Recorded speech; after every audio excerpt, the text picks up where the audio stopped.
Many know about slavery, but few discuss paper genocide. We did not all come from Africa, and most of us have Aboriginal roots that were stripped away due to reclassification and miseducation. As a native Black American and a member of the Muskogee Creek Nation, I understand the importance of tracing your lineage. If you want to learn how to trace your genealogy and apply for tribal citizenship, go to nativeblackancestry.com to schedule a consultation. They don't want you to remember this. You not no slave, you indigenous. Fuck how they painted them Indians. You went to war with the French and the British, man. Quite frankly, you was kings, Merovingians. They took the women and men, made them prisoners, raised up the children to worship their images, set up a lab to the genes and they mixed them, and this shit get way deeper than your pigment.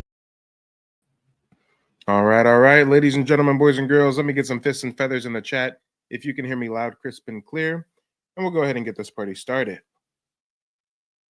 We've got a lot of detractors, we've got a lot of naysayers out there, folks that call us pretendians, wabos. I mean, man, oh man, everybody has a vested interest in trying to tell us who we are. We're the only people who've been reclassified and reclassified and reclassified throughout the centuries. But when we get in touch with our Aboriginal roots, all of a sudden it's a problem. Come on, let's talk about it, y'all. Let's talk about it. Hit the like button on the way in. Subscribe to the channel if you're new. Hit the Cash App or the PayPal if you support independent media. And let's proceed with the content.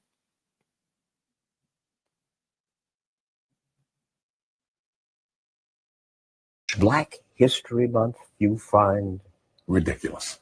Why? You're going to relegate my history to a month? Oh, come on. What do you do with yours? Which month is White History Month? Well, come on, tell me. Well, I'm Jewish. Okay, which month is Jewish History Month? There isn't one. Oh, why not? Yeah. Do you want one? No. I don't either. I don't want a Black History Month. Black history is American history.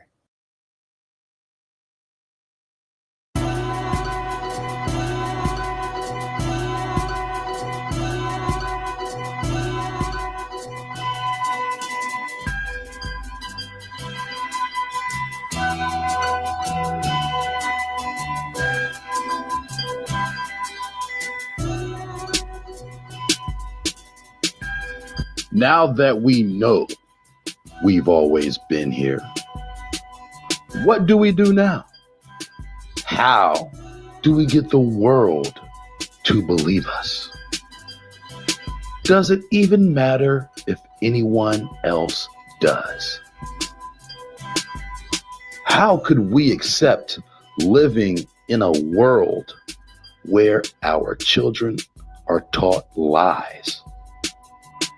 A wise man once said, "The truth is eternally kept, and a lie dies with the wicked." We could expose every lie in the world, and people still wouldn't believe, because the truth is a weapon for those who live lies. Our ancestors lived those lies, and we continue to do so as we suffer the same iniquities of our predecessors, leading us into generations of slavery, idolatry, and confusion, to the point we wander our homeland aimlessly searching for purpose, all while thinking we were shipped across the world. That psychological mind control is by design. The purpose is to mentally condition Black Americans into a perpetual state of second-class citizenship through psychological and social reconstruction. This method sought to disenfranchise Black Indians from their homeland through the establishment of laws and codes written into the inner processes of government operations. Come on, y'all, let's talk about it. And shout out to this content creator. If you guys aren't familiar, he has a channel called UBTV. Excellent channel. Very, very, very good content.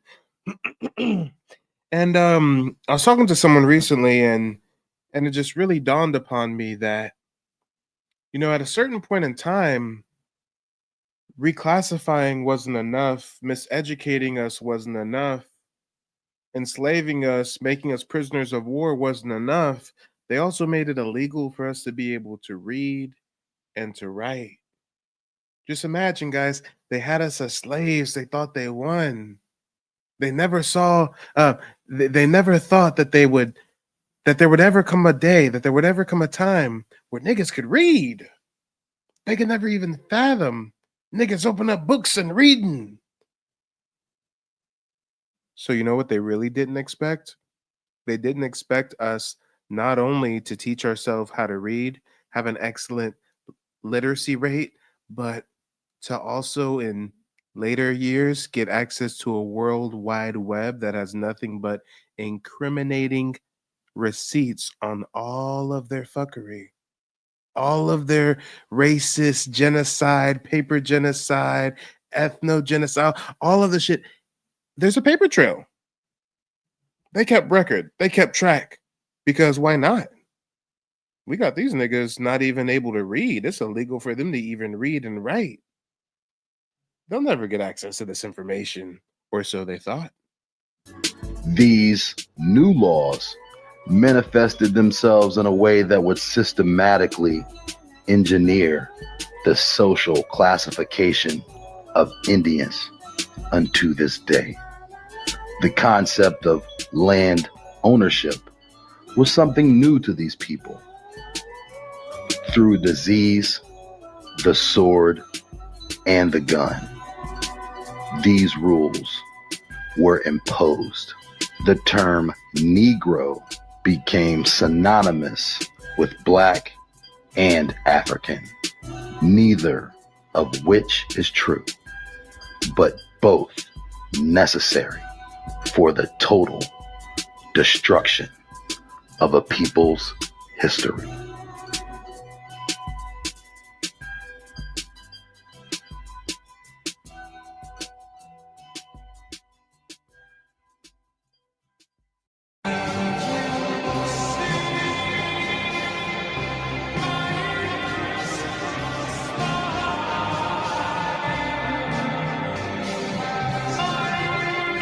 Why did it take over 50 years of African slavery before Virginia enacted the Virginia Slave Codes or the Virginia Slave Act of 1682?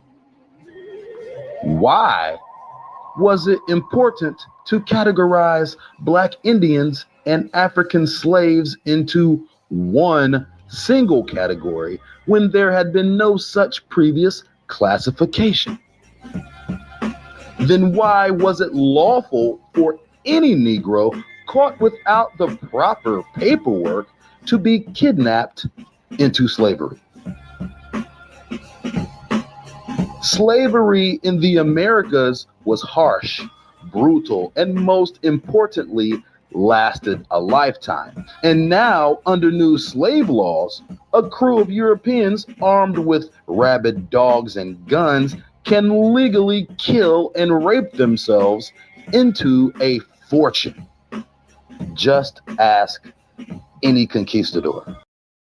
That, you know what I'm saying, I even, experienced this. I'm glad I experienced you from, enlighten me from the internet to, online, getting one-on-one in depth, giving me a lot of information that I can take back to my people as well.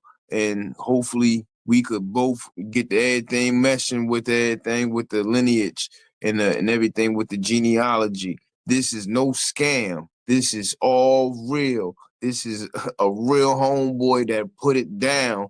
He mean what he say. He got receipts and he put it down. He stands on business. Straight up. One love.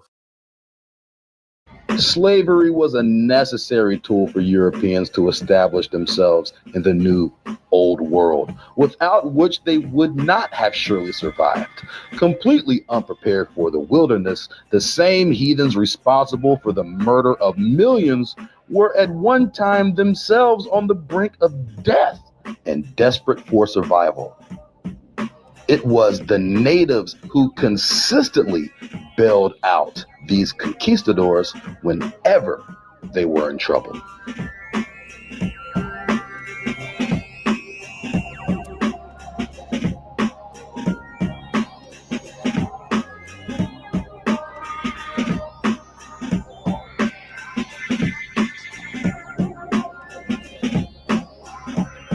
And this was our downfall.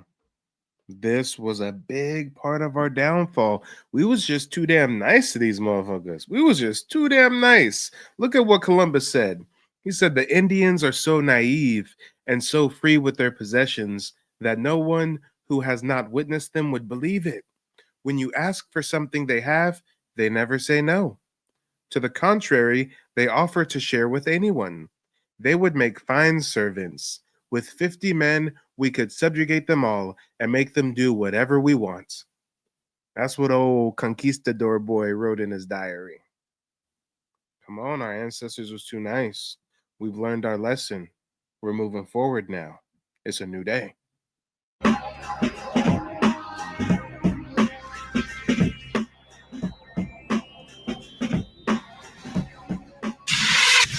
These conquistadors were presented with lavish gifts and treated like kings until at some point they wore out their welcome.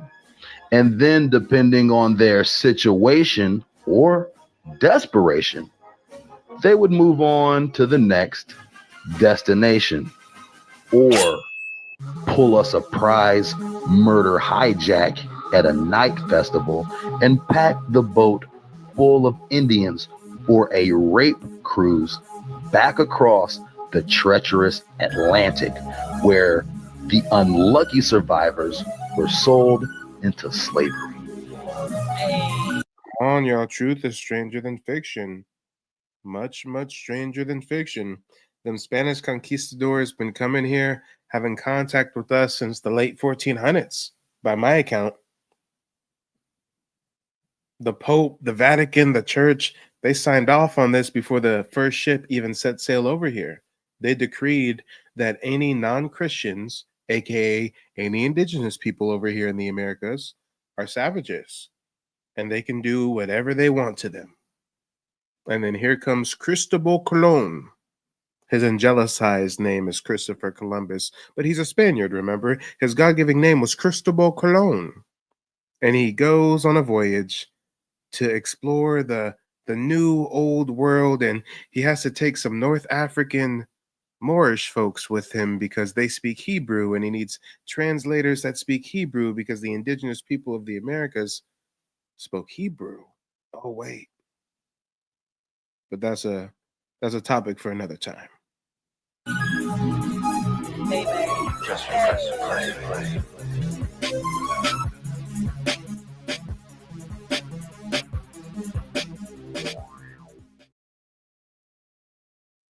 You're not free.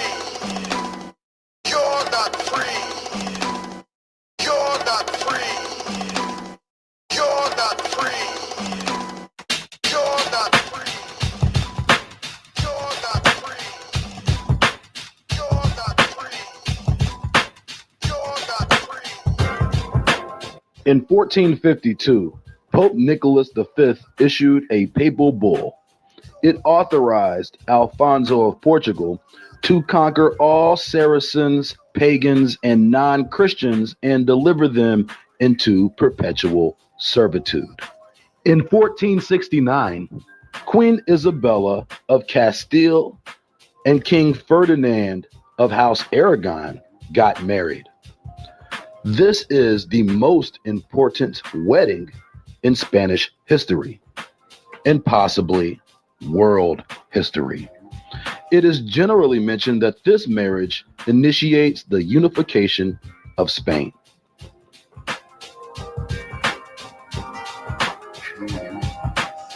In 1491, the battle at Granada officially ended Moorish rule in Spain. The families of those Muslims were driven out. The Treaty of Granada was signed on November 25th, 1491, between Boabdil the Sultan and Isabella and King Ferdinand.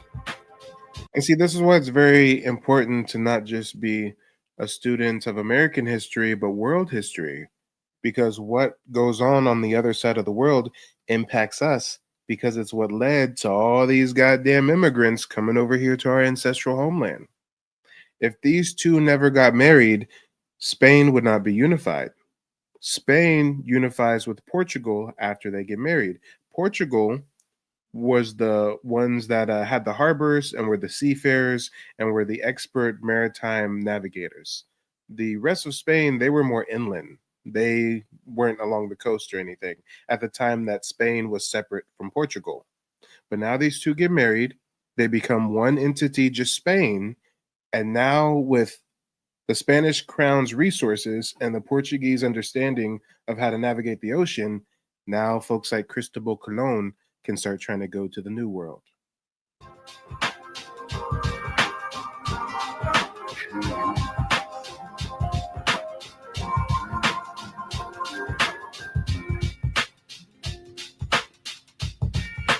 In 1492, the Queen and King of Castile, Ferdinand and Isabella, the King and Queen authorized and financed Christopher Columbus's first voyage to the Americas, in which he was given the responsibility to sail west and claim land for Spain. Let's talk about it, y'all. We got to be a student of world history. If those two ruling elite families don't get married, don't unify their houses, do they have the resources to give Cristobal Colon to go on an exploration voyage? Probably not. Scholars have asserted for centuries that this voyage west, for the first time, brought knowledge of the existence of the Americas, in which the Europeans had no prior knowledge of. This idea is a completely false narrative. The Americas were well known and had been trading with other areas of the world since the dawn of civilization. Ironically enough, in 1493, Pope Alexander signed Inter Caetera, in which all lands to the west and south of the Cape Verde Islands were under the control of Portugal and Spain. And this would be the reason that the majority of Mexico, Central, and South America all either speak Spanish or Portuguese. In 1494, these lands were officially divided into conquest borders during the signing of the Treaty of Tordesillas. During the conquering colonization of these people in the Americas, the Spanish initiated their own system of slave labor called encomienda. Kings would reward individuals with their own group of slaves offered from the conquered communities. Captives of conquest were forced into perpetual servitude. By 1520, hundreds of conquistadors had been sent to the Americas by the House of Castile and Portugal. By 1521, the Spaniards, along with Cortez and smallpox, had laid siege to the Aztec Empire. By 1532, a slew of Pizarros and smallpox had began the destruction of the Incan Empire in Peru. As well, by 1525, the Mayans in the Yucatan region had been well penetrated, but yet to be completely conquered. This distinct era between 1492 and 1532 marked the begin of Spanish domination in the Americas for over 300 years. And it also marked the beginning of the reclassification efforts. Let's talk about it, shall we? That's why if you go check out my new website, nativeblack.ancestry.com, the first thing you see on the homepage, the first thing I show front and center. Matter of fact, let me go ahead and share my screen. You go to nativebblackancestry.com and you'll see a clear timeline of the reclassification. 1492, the Spaniards first start calling us Indian. 1682, the British start calling us Negro. 1851, we become colored. 1960, we become black. 1988, we become African American. 1988 is basically yesterday as far as history is concerned. It's not far back at all. So basically just yesterday we became African. We didn't have no African title, no African tradition, customs, no nothing. Barely any of the African slaves even came to North America, less than 4%. But you see how they have to reclassify and reclassify and reclassify? We're the only group of people on this land that they not only reclassify every 100 years or so, but we're the only group of people they also made illegal to read and write. I wonder what they were trying to hide, guys. I wonder what it is. Come on. If we were really from Africa, do you think they would tell us that? What's the point of taking people from Africa, stripping them from their culture just to tell them, oh, hey, do you know, we got you from Africa? No, no, no.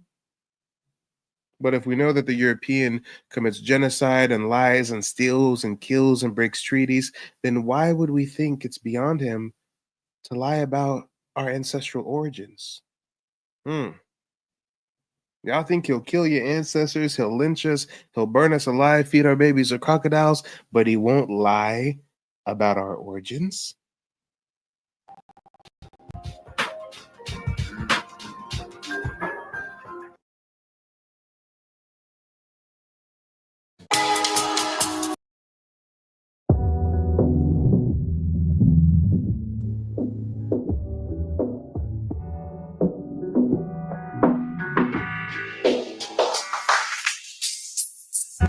What spiritual naivete did these natives have so they could not see what was coming?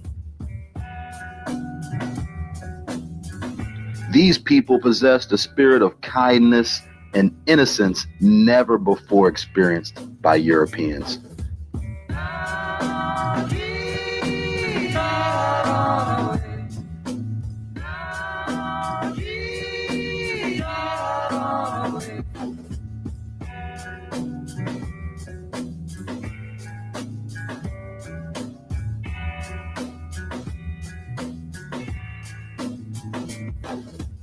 Even Columbus remarked about the unbelievable hospitality and graciousness of these Indians.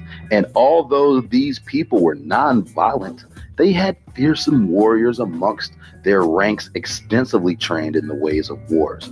But they had themselves never seen a gun and thought of guns as sticks that shot fire.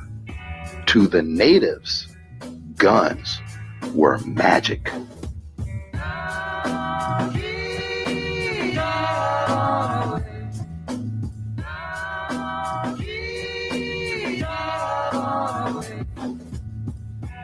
But it would not be long after trade was initiated with Europeans that Indians themselves would become experts at flintlock muskets.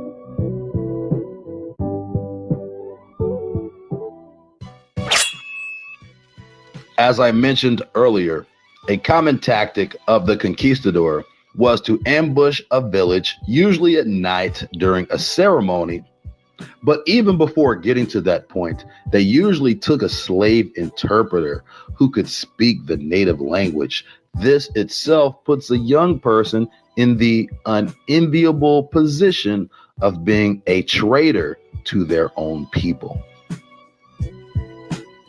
When Hernan Cortez took Malinche, she was just a girl, but essentially, she was a major proponent in helping the Spaniards overthrow Montezuma and the Aztec Empire.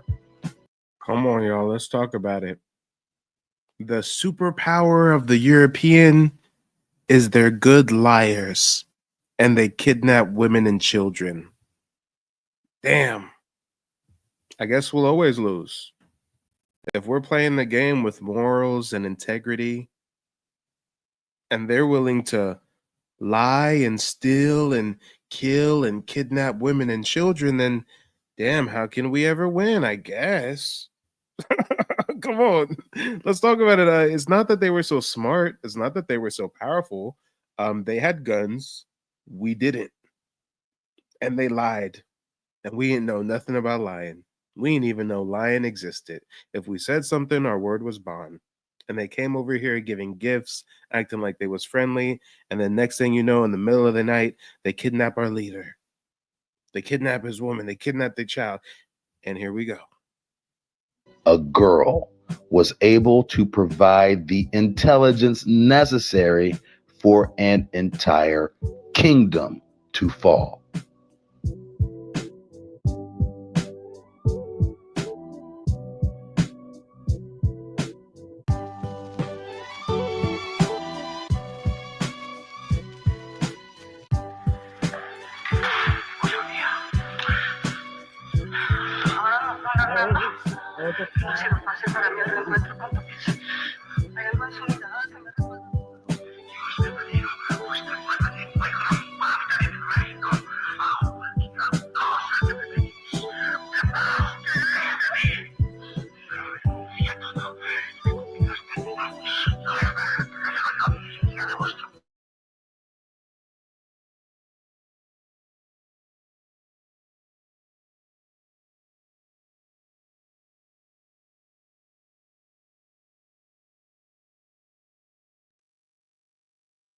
Hold on, wait a minute. We're dealing with some technical difficulties. Let me get some fists and feathers in the chat. If you can still hear me loud, crisp, and clear.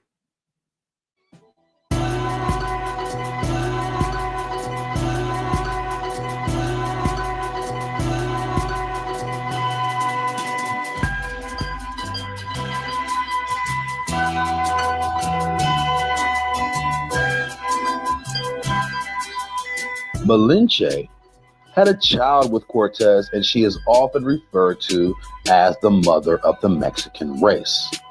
The seed of an indigenous woman and a Spaniard is the ethno makeup of a modern day Mexican, although all modern depictions of Malinche do not depict an indigenous woman.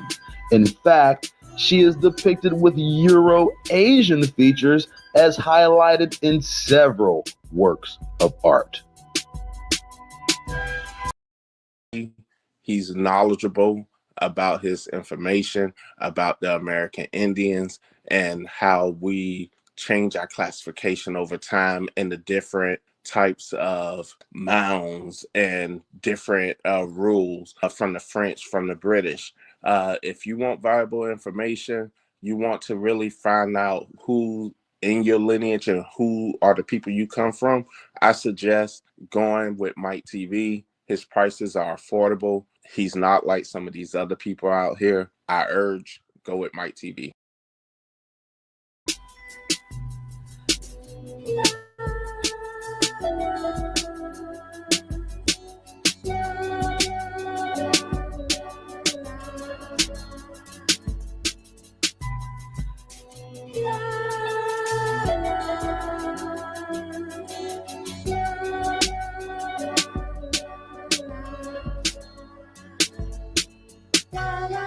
But we know for a fact that she was an indigenous woman. A woman indigenous to a land that never before had seen Europeans, Spaniards basically raped as soon as they landed and raped as many women as possible, often having competitions to see who could rape the most women in one village. Her and Cortez had a son named Martin. He is considered one of the first mestizos, a people of. And see, this was a colonial practice by the Spaniards. They wanted to breed the indigenous people out of existence. So just like UBTV said, they would, molest them, purposefully impregnate them, to create a new buffer class of citizen. Matter of fact, there's something called the blanqueamiento. I'm not sure if anybody's heard of it before. I share it with my audience quite often these days. But the blanqueamiento was a colonial policy where they actually depicted it in a painting as well. But essentially, they would take an indigenous woman, force her to have a baby with a Spaniard, so that her baby comes out like a mulatto, mestizo, whatever you want to call it. Then they do the same thing with the child, and next thing you know, the baby's white passing. So in about 2 generations or less than 2 generations, they can completely change the phenotype of the indigenous people.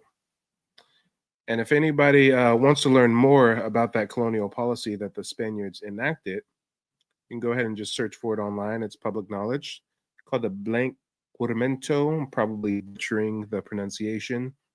They also called it the Major La Raza, which is how they wanted to improve the race towards an ideal whiteness. And this is a painting depicting it. Take a woman, force her to have a baby with a Spaniard. Next thing you know, she got a baby that's a mestizo. Mulatto. Now the daughter has a baby with a European. Now the baby comes out white passing, damn near indistinguishable from a Spaniard. And that's this evil motherfucker's plan all along. So when we look at people even in Central and South America, the ones that are very light skinned, those folks have heavy a Spanish heritage. The indigenous people of Central and South America were black folks, melanated folks, copper color, whatever you want to call it. They were folks that look more like you and me than the modern day Mexicans we see. But come on. They want us to believe that these light-skinned descendants of conquistadors are the true aboriginals. Nah. We know that Papi was Cortez and great-great-grandfather was Cristobal Colon. You're not fooling us. Nice try, though. Of mixed indigenous and European ancestry. Over the years, she would learn Spanish and use her native tongue to translate important meetings and became an invaluable asset in the development of Spaniard objectives.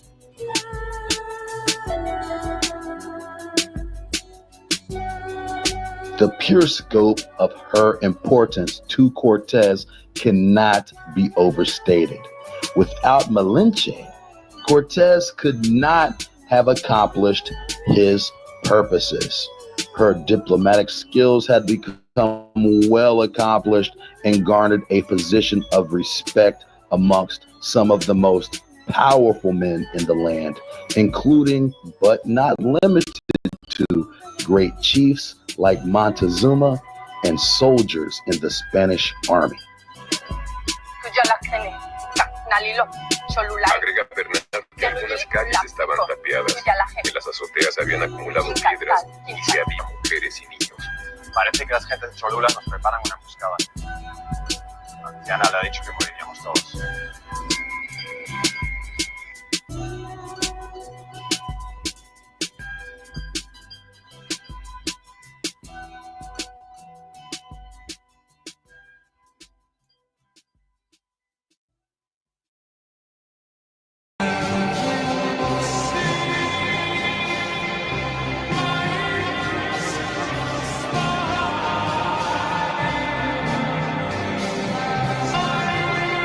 Rodriguez de Acana makes the definite assertion that after God, Malinche is the main reason behind Cortez's success.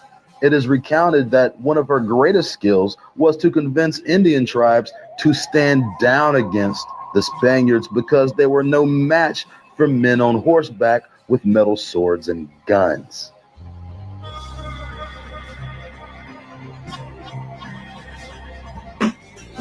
Come on, y'all, let's talk about it. The biggest superpower these conquistadors have is they lie, they rape, they steal, they kidnap, and they turn indigenous people into assets. I'm going to rape you, kidnap you, subjugate you, and make you sell out your own people. Respected as a noble woman, her manner of speech was considered intelligent, truthful, and well-informed. Yet she yielded her heart, lifelong hard work, and intelligence to a man who sought to exterminate her homeland. A slave girl who had been given away as property. Maybe there wasn't much for her to love about home. Maybe she took joy in laying with Cortez the killer.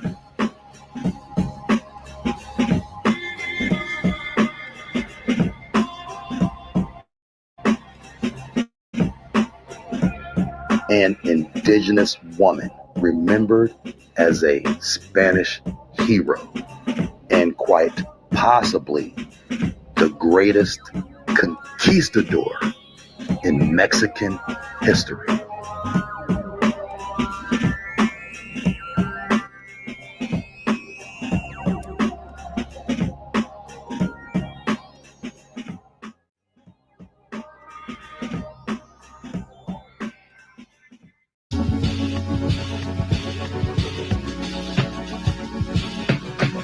In the 1530s, Jacques Cartier and the French had begun exploring the St. Lawrence River, the Great Lakes region, and into the interior of mainland America. Down the Mississippi, the French would go on to settle in what's known today as Quebec, Montreal, Detroit, Green Bay, St. Louis, Biloxi, Baton Rouge, and New Orleans. That's right. Most people don't realize that before the Louisiana Purchase, most of Canada and most of what would later become the United States was known as French Louisiana Territory. And the French treated their slaves and the Indians much, much differently than the British did, which is a nuance that I definitely go over during those one-on-one genealogy consultations I provide my clients. So if you've yet to trace your family heritage or would love to know more about Native Black American history, make sure to book a consultation at nativeblackancestry.com.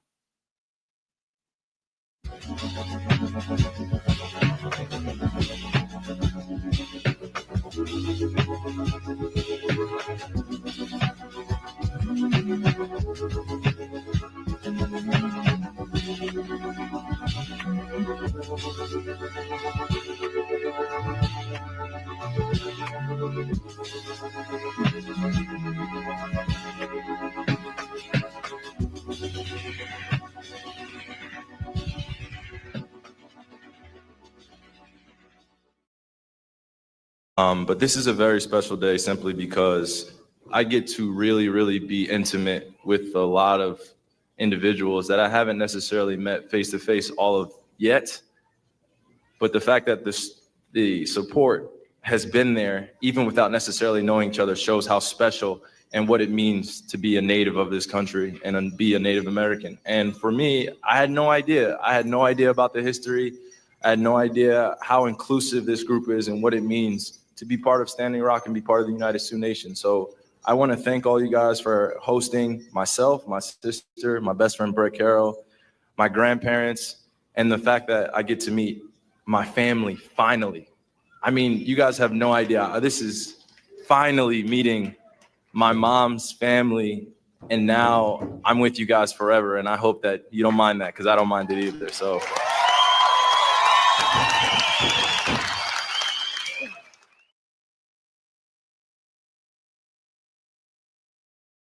Finished my consultation with Mike. A lot of information in a short period of time, but it was very valuable information. I'm definitely excited to get started searching up my genealogy. He has been an awesome resource. Gave me a lot of information, a lot of things, a lot of pieces to the puzzle I didn't have. He was able to help me find them, and I 100% recommend Mike and his services to anyone who's looking to crack the code, so to speak, on their genealogy, because there's a lot of how we say fake news going around with this subject, and it's very important that people are able to put the pieces together, because if you don't know your history, you don't know your future. So 100% sign up.